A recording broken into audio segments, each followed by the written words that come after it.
গত ২৮ ফেব্রুয়ারি থেকে শুরু হওয়া মার্কিন ইসরায়েলি যৌথ সামরিক অভিযান অপারেশন এপিক ফিউরির সমাপ্তি ঘোষণা করেছে Washington.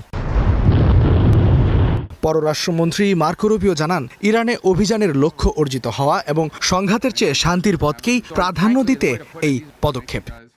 Operation Epic Fury is concluded. We achieved the objectives of that operation. Operation epic Fury শেষ হয়েছে। আমরা এই অভিযানের লক্ষ্য অর্জন করেছি।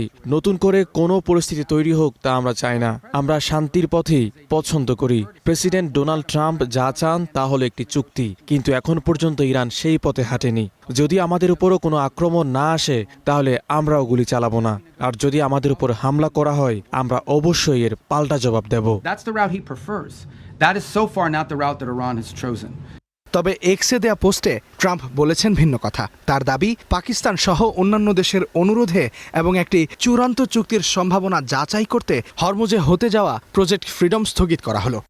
পাকিস্তান ও অন্যান্য দেশের অনুরোধে ইরান অভিযানের বিশাল সামরিক সাফল্য এবং ইরানের প্রতিনিধিদের সাথে একটি পূর্ণাঙ্গ ও চূড়ান্ত চুক্তির পথে অভাবনীয় অগ্রগতির প্রেক্ষিতে আমরা পারস্পরিকভাবে একমত হয়েছি যে ইরানের উপর অবরোধ বহাল থাকলেও প্রজেক্ট ফ্রিডম সাময়িকভাবে স্থগিত থাকবে।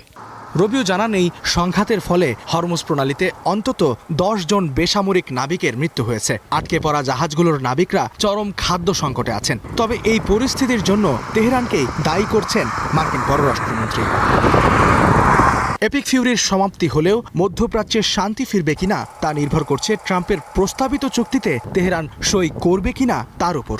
এর আগ পর্যন্ত বিশ্বের সবচেয়ে গুরুত্বপূর্ণ এই জলপথটি কার্যত রণক্ষেত্র হয়েই থাকছে। ইস্তিহাদুল মাহমুদ, স্টার নিউজ।